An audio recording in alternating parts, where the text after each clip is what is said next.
I'm here with Guy Harriman today. Say hello. Yeah, hello everyone. Thanks for watching. Yes, thank you. I'm here to interview Guy today because I'm really curious about your work. Mm-hmm. You know, what you've been doing over the last, 30 years, I suppose. Mm-hmm. It's been an incredible journey for you and for many people who've come into your life as well, you know. Oh, thank you.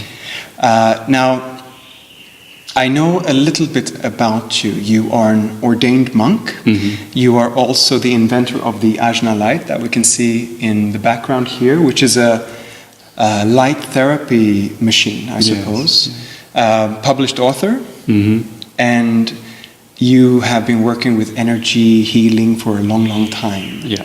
And right now we're sitting here in your studio, Lana Yoga in Chiang Mai, in the north of Thailand. Yes. Now, what I'm saying here, I'm sure doesn't fill the whole picture. Is there something I've missed? No, I'm very much a generalist, and in my life I've chosen to follow different paths as they came up. Yes. So, coming from a medical family, I went to medical school, and then I changed to do electronics, building music synthesizers. So music has always been a very important part of my life. And the medical background also interested me in healing, but I knew that the medical system was really broken. And this is back in the 70s, 1973, when I was in medical school. So I realized I just wanted to follow my path, to do all the things that I think I can do. We live in a very over-specialized time, and the Greek philosophers were really important to me as a child, very influential, and particularly Pythagoras. So there are a lot of musical instruments here in the Healing Center, and Pythagoras was a music therapist, but he's also a mathematician. He understood and studied in Egypt sacred geometry, and he brought that to the West. So I thought, well, why make myself just a specialist in one area, like my parents? My mother was a psychiatrist and my father a neuropathologist. You know, why do that? Why not just go off in one direction and then change? So a lot of the artwork here that you can see is my artwork. I do a lot of music. I've recorded many videos, and but working as a therapist happened just because I started yoga when I graduated from doing electronics. And I was 24 then, and I've just done yoga ever since. And then my friends, when I moved to Silicon Valley, insisted on me teaching them yoga. So I thought, after a year of that, I thought I'd better get teacher training. Okay. So that was in yoga therapy. And by that time, I'd learnt Reiki and got interested in energy work. So I would say that yoga and Qigong are the most important foundations of my life, and my daily practice that I do every morning is the way that I allow my life and my soul journey to unfold. Now, when you say energy work and you say yoga and Qigong, I think of maybe a spiritual aspect to that as well. And when we think about music, you love music. You love, now you have the Ajna light as well. Do you feel that there's a spiritual aspect to all of these things that you do as well? Yes. Right. The Taoists, I think, I would say the most eloquent model for capturing that. If you name the Tao, it is not the Tao. So the Tao is in everything, and I think the secret is to having a meaningful life. Now, that doesn't mean an easy life, or one that is conventionally seen as correct life, by society's standards, but one that is meaningful to your soul.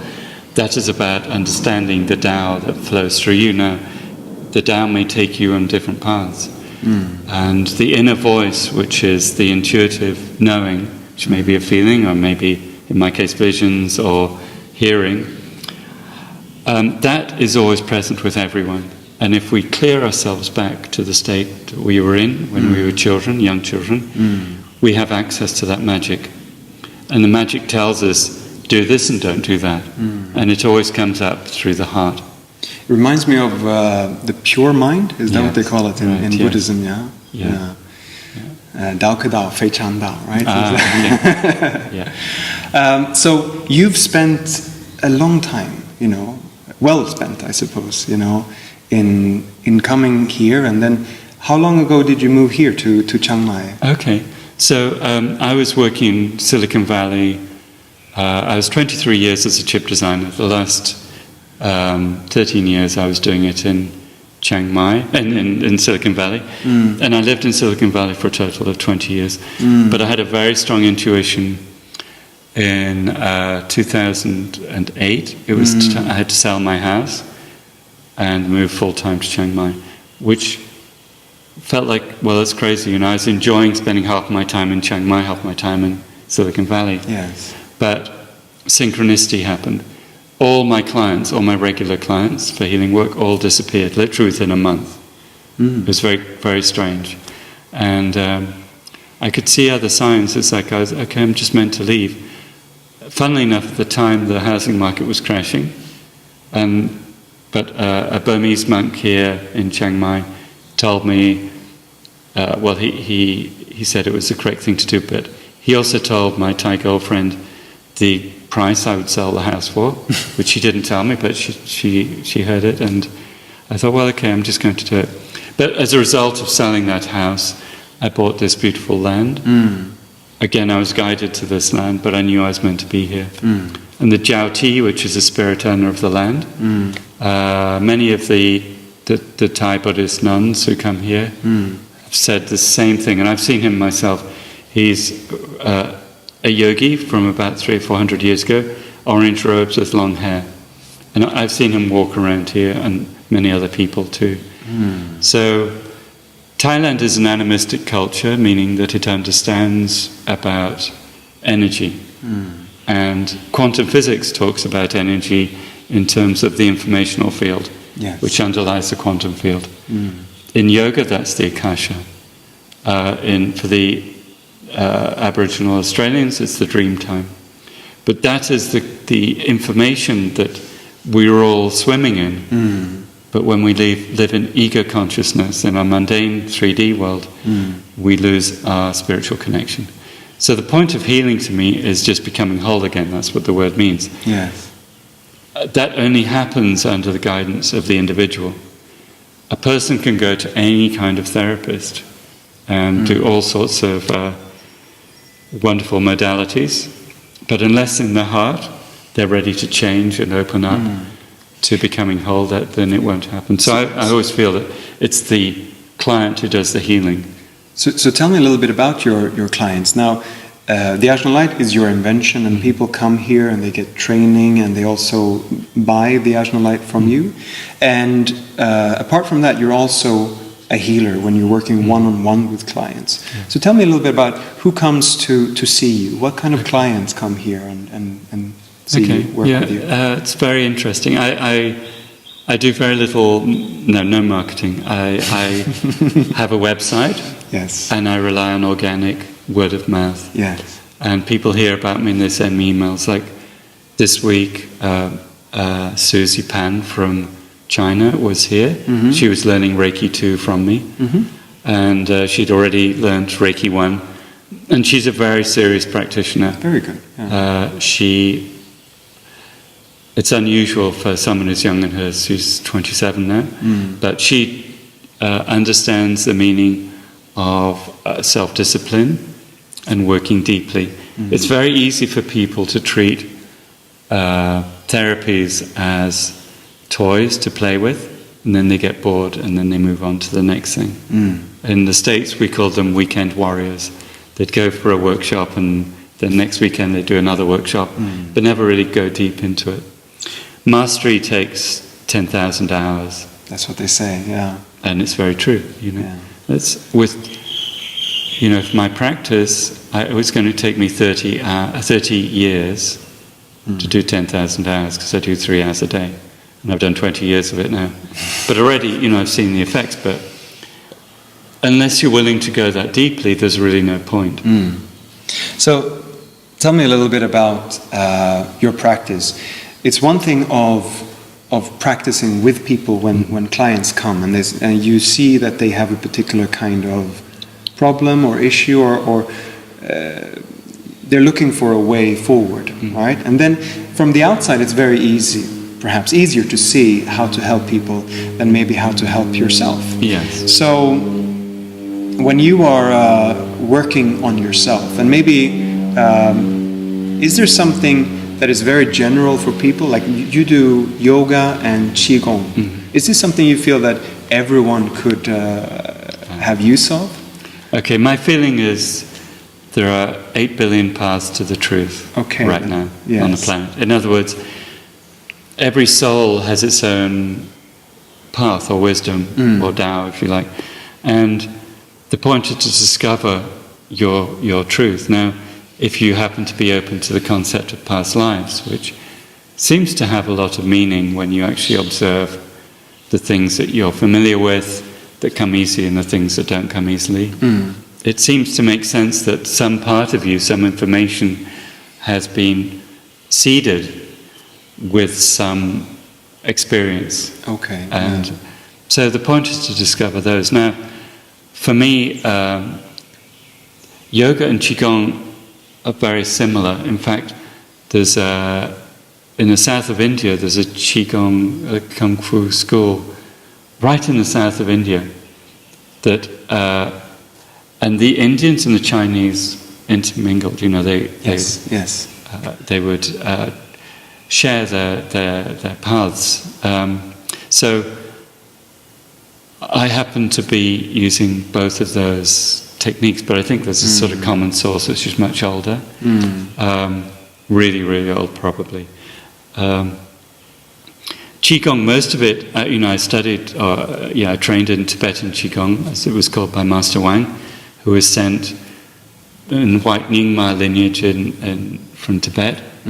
His grandmaster sent him to Silicon Valley, to the Bay Area. And I was in the fourth group of disciples, all purely by chance. But once he had taught me, he made it very clear that my time with him was finished, because he said I was running too strong yin energy, and he was just doing all yang stuff, crazy stuff. After that, I actually have invented most of my own qigong. It's a lot of tantra visualization, but I've made it up myself, and I incorporate all sorts of things that I find beneficial, like EFT, meridian tapping, eye healing, because for my vision. But like you say, the journey, our healing is on the stuff that presents us with challenges. Yes. Now, without challenges, there's no growth. You know, the tree that grows by the side of a mountain with a strong wind becomes very strong. The tree that grows in a beautiful glade, never any problems. You know, it's okay, it might look nice, but it's a weak tree. It's important, if we're coming as spirit into a body, it's important to become strong. And the things that are our greatest challenges on all 5 koshas, on the emotional level, the spiritual, the energetic, the physical, and mental, all 5 aspects need to be addressed. And in the West, people tend to be very mental. So they're all up in yang energy, fixing things, controlling things. This is the way I want it. I have this plan, I'm going to do this. And then you've got the opposite, the yin path, which is nurturing and earth-based and integrative. So I do all sorts of odd things. I have toe rings. I guess if you really want to see, you can see some of my toes. I have silver. These are silver for the moon side on my left toe. I guess I can show you. If I twist my toe around. Gold on my right. Now, I've worn these for about 20 years. And this is... these are stimulating points in mama points, they're called in yoga, on the nadis. Well, mama points are like acupuncture points. They're points in which the body is open. The Russians describe them as points of... Well, they have different words for them.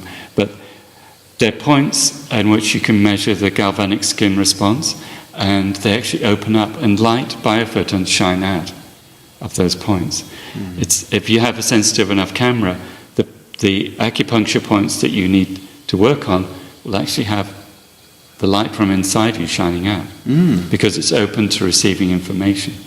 Russian technology is about finding those and giving it different frequencies. No, I mean, that's just one example. But the body is very eloquent and elegant in the way it talks to you about what help it needs in the informational level. Talking to a loving therapist, coming to peace, meditating, spending time understanding yourself, relaxing.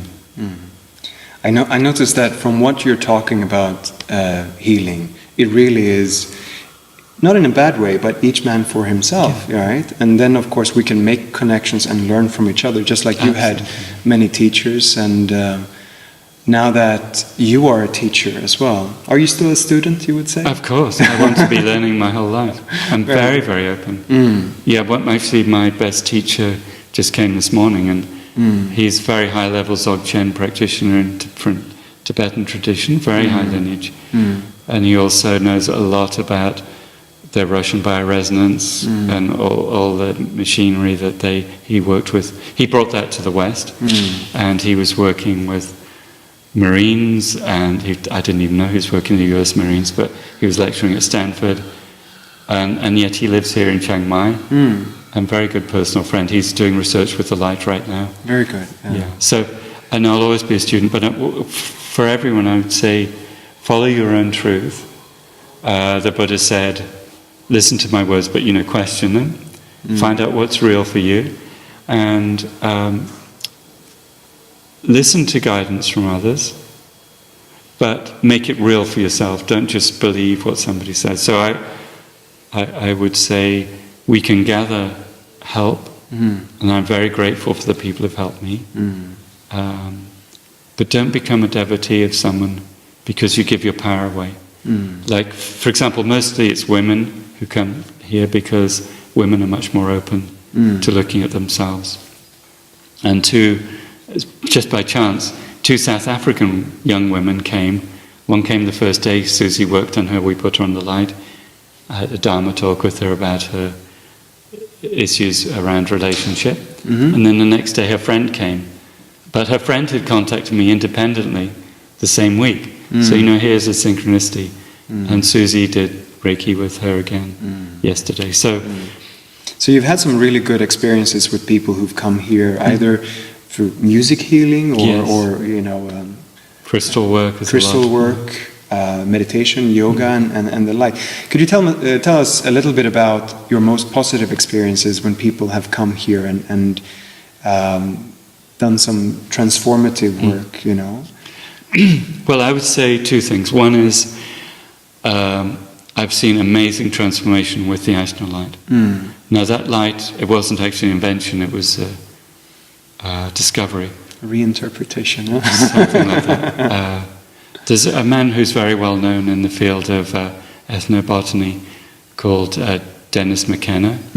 Have you heard of him? Terence McKenna was his brother. Yes. So Dennis McKenna did a video called The Spirit Molecule about DMT. That's true, yes. So just 2 weeks ago I was in England and I spent the weekend with him.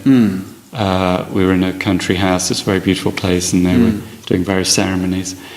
But I took the light, and Dennis said that the Ajna light is probably the most important discovery in neuroscience in the last 100 years. He was that impressed with it. So he's now trying to get to see if there's a way of measuring DMT being created by the Ajna light, because he saw that that's what's going on. So the Ajna light, I've seen amazing transformations and healings, but again only with people who are open. Because of the DMT, you're saying? DMT, when Dennis talks privately, he talks about all the healing possibilities of DMT. So it's a very important chemical in the brain, I suppose. Yes. From the pineal gland. It's an endorphin that's, And in the past, the only way of getting it, well, there are 2 ways you get it automatically. which you probably don't want to go through too many times. One is birth. It's generated to help you in consciousness with the trauma of coming out of the safe environment of the birth of the uterus into the outside world. And then the other one is death. So Garnet told my teacher, he told me that actually it's been shown there's a bright flash of light at the moment of death. Wow. A significant number of biophotons. So the light, the Ajna light helps with that. And so it's so individual, I can't give you, one answer about what is going on. But I've seen really amazing things. When people talk about light therapy, and I truly hope that people who will see this interview are, laymen, people who are maybe not that open to their spiritual side, but willing to experiment, right? So, having said that, it is, since I work with hypnosis, and you say that people who are open to it can experience it, is very similar to hypnosis in the way that if you are willing to it, it is much more powerful for you. That being said, this is not about self-hypnosis, is it? The Ajna light. No, it's real biochemical reactions. There's processes like melanopsin, which there's a biochemical cascade, they call it, that is, and this is well researched, this first part, from tryptophan to serotonin, because serotonin has been one of the favorite chemicals in the brain for a long time. Unfortunately, all the theories about serotonin are wrong, but it was a nice thing, easy to measure in the past, and so people over the last 30 years have studied it. Then the cascade from serotonin through to DMT, which is dimethyltryptophan, dimethyltryptamine. So tryptophan to tryptamine. There's always inhibitors to stop the effect of something like as powerful as DMT happening. There's a great expression from the Northern Taoist school in about the 5th to 9th century called the Dragon Gates. So Garnet talks about the 9 Dragon Gates, which are locks, psychological locks, which hold our consciousness in such a confined way that we can actually function in the 3D world, get up in the morning, go to work, have, eat dinner, and not become completely crazy. But to expand our consciousness, we need safe ways of opening these locks and then being able to close them again. The trouble with drugs is that they open the locks and then all hell breaks loose often, and they become addictive and blah, blah, blah, blah, blah. And with the light, the stimulation is there, you're brought into this whatever state of consciousness you're in, and then you're back immediately, it's finished. So there's research that's been done, like for example, my friend Brian Rill, who's a professor at PolyU in Hong Kong, he took his master's students with a 64-channel EEG, state-of-the-art equipment. They took the theta preset from the light, and they showed that with all 10 of them, there was a very strong increase in theta brainwave entrainment, it's the brainwave following. So this is real stuff. If you're left brain and skeptical, you can at least understand biochemistry that happens. And also, I know that because you are so open to whatever works, basically. So when people do tests on your Ajna light, does that lead to more developments on how the programming of it and so on? Yes, that's the idea. Yeah, that's very good. All right, so where are you taking this? This is right now is your brainchild and your baby, right? The Ajna light. Well, I'm the parent, but the light has its own journey in the world. Very good. Actually, there are 1,200 people in the Facebook group, the Ajna Light community, and they're the people who are now actually taking the light out into the world. They're therapists from all over the world. They work with dementia. Somebody just bought a light who's doing dementia care for elders. Very good. And that, I think, is really beneficial. that area is something that I think is going to be more and more important as the population ages. And light entrainment is the most powerful entrainment there is, and it can help people rebuild and relearn. And it's known that Alzheimer's damage can be repaired through firing and wiring, following different stimulation. So this is a very powerful form of stimulation. So that's one area. How the light actually continues to manifest is up to the people who work with it. So I'm, like you said, I take feedback from the world. I think that there are certain people who really understand the potential of the light and are working with it, and I know you're very open to it. So however that works and how it unfolds, I just follow. I don't try to push things. I create something and then allow it to spread organically. I don't want to be doing marketing and making medical claims. I make no medical claims, but I can tell you amazing things have happened with people. Very good. Yeah. Now, is there, before we finish this, is there something that you would like to either tell people about the experience of the Ajna light, or something that you want to share with the world that you've learned through not only the Ajna light but your own practice as well? Okay. Well,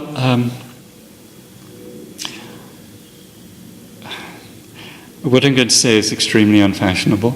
That's okay. It's actually the power of self-discipline. And, there are two schools. Rudolf Steiner called them the antipathetic and the sympathetic. It's fairly esoteric terms, but they actually mean the realm of magic and the realm of the material. And there's a continuous journey from one to the other. So in the Middle Ages, it was very magical, That's true, yeah. Then the Age of Enlightenment, materialistic. And then, we're still in that antipathetic, materialistic consciousness, but magic is coming back. Magic is coming back through quantum physics, interestingly enough. It's just new language to describe what are phenomena that defy deductive thinking. So we tend to like to cut everything up, analyze it, and reduce it to its parts. But magic is a holistic, whole event.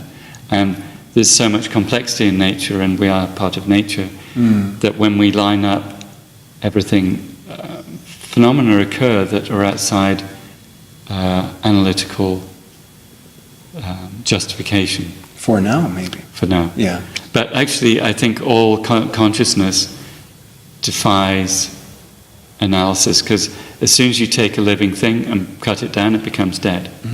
So discipline, to my mind, is something that's normally just seen as to be part of material. If I force this path long enough and I build more and more complex machines that are more subtle, then I can get to the God particle, whatever. But actually, in the magical realm, that is where self-discipline and focus is needed more than anything, because we can get caught up in the lower astral, the demons and the angels and the stories, and quite frankly, schizophrenia arises out of magical thinking, and schizophrenia is basically the dragon gate's been open.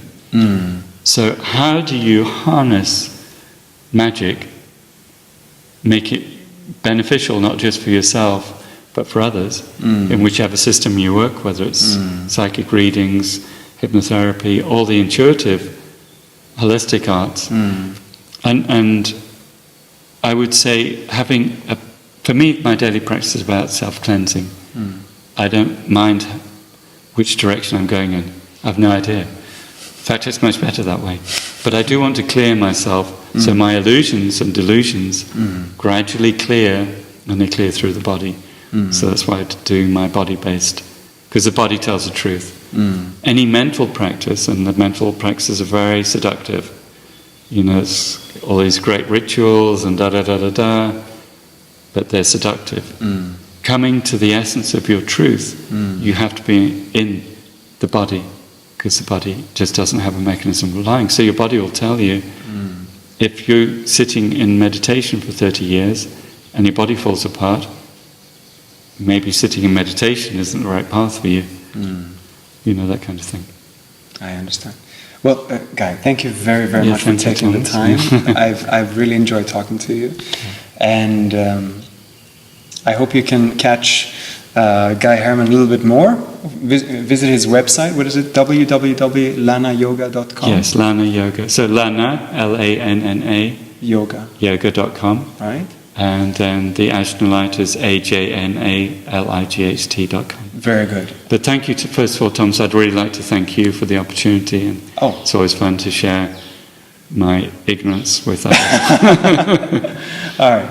And I hope you can, you have some more interviews to look forward to on reliefandbalance.com or the YouTube channel for reliefandbalance.com. So thank you very much for tuning in. Thank you.